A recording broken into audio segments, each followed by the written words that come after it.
We all experience stress. 46% of our stress comes from workload.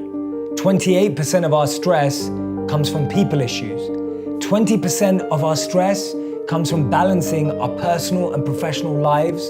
And 6% of our stress comes from a lack of job security.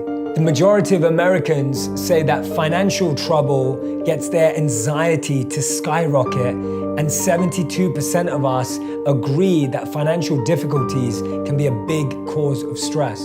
And arguments over money can be a relationship killer. 31% of adults say that conflicts over money have caused friction and distance between family and friends.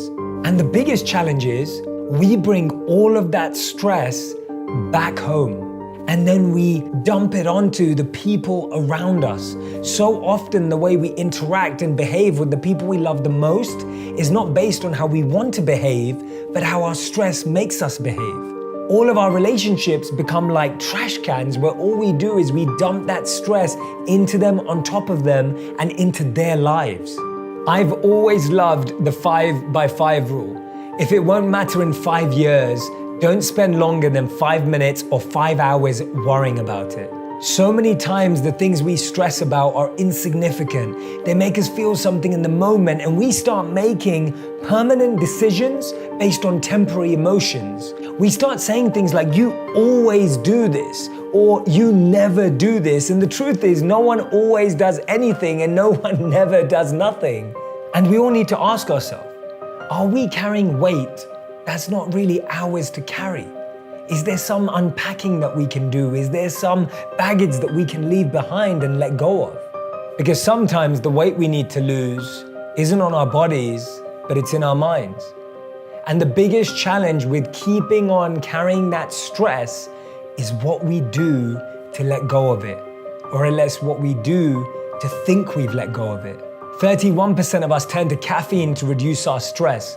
27% of us choose to smoke. 23% of us choose to take meds, and 20% of us choose alcohol. The crazy thing about stress is it makes us eat more and eat worse. How many times when you're stressed or tired do you reach for something sugar-filled? Do you reach for those carbs? Do you reach for those fats? When you're running out of energy and you feel drained, how often do you make the right food and health choices? There's two things we need in our lives. We need mental relaxation and physical energy to do absolutely everything. But when those two deplete and we start to get stressed, we try and get mental relaxation through all those other vices, and we try and get physical energy through sugars, carbs, and fats.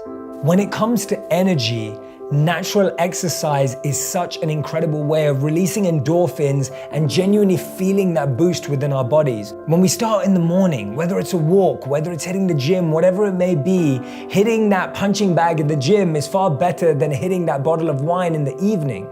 Taking walks and being outdoors in nature has been shown to reduce stress, has been shown to improve and increase relaxation. And for relaxation, meditation is phenomenal. And you may say, "I don't know how to meditate."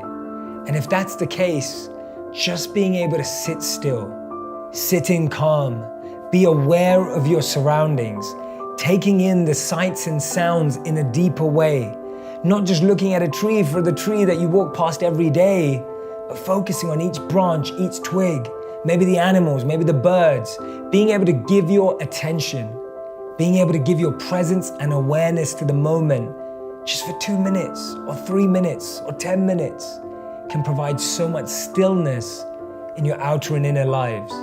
If you're in need of relaxation or energy, try breathing with this.